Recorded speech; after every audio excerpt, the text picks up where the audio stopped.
Australia ವಿರುದ್ಧ ಪರ್ತ್ನಲ್ಲಿ ನಡೆಯುತ್ತಿರುವ ಪಂದ್ಯದಲ್ಲಿ ರೋಹಿತ್ ಶರ್ಮಾ ನಿರಾಸೆ ಮೂಡಿಸಿದ್ದಾರೆ. ಮೊದಲ ಏಕದಿನ ಪಂದ್ಯದಲ್ಲಿ ಕೇವಲ 8 ರನ್ಗಳಿಗೆ ಔಟ್ ಆಗಿದ್ದಾರೆ. ಆದರೆ ರೋಹಿತ್ ಶರ್ಮಾ ಮೊದಲ ಪಂದ್ಯದಲ್ಲಿಯೇ ಹೊಸ ದಾಖಲೆಯನ್ನು ನಿರ್ಮಿಸಿದ್ದಾರೆ.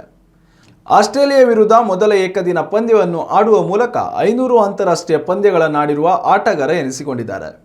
ಸಚಿನ್ ತೆಂಡೂಲ್ಕರ್ 664 ಪಂದ್ಯಗಳಲ್ಲಿ ಆಡುವ ಮೂಲಕ ಭಾರತ ಪರ ಅತಿ ಹೆಚ್ಚು ಅಂತಾರಾಷ್ಟ್ರೀಯ ಕ್ರಿಕೆಟ್ ಪಂದ್ಯವನ್ನು ಆಡಿದ ಆಟಗಾರ ಎನಿಸಿಕೊಂಡಿದ್ದಾರೆ.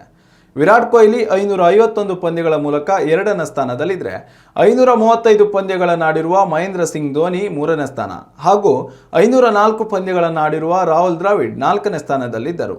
ಇದೀಗ ರೋಹಿತ್ ಶರ್ಮಾ 500 ಪಂದ್ಯಗಳನ್ನು ಆಡುವ ಮೂಲಕ ಅತಿ ಹೆಚ್ಚು ಅಂತಾರಾಷ್ಟ್ರೀಯ ಪಂದ್ಯವನ್ನಾಡಿದ ಭಾರತದ 5ನೇ ಆಟಗಾರ ಎನಿಸಿಕೊಂಡಿದ್ದಾರೆ. ರೋಹಿತ್ ಶರ್ಮಾ ಭಾರತ ತಂಡದ ಪರವಾಗಿ ಒಟ್ಟು 500 ಪಂದ್ಯಗಳಲ್ಲಿ 532 ಇನ್ನಿಂಗ್ಸ್ನಲ್ಲಿ ಒಟ್ಟು 19,701 ರನ್ ಕಲೆ ಹಾಕಿದ್ದಾರೆ.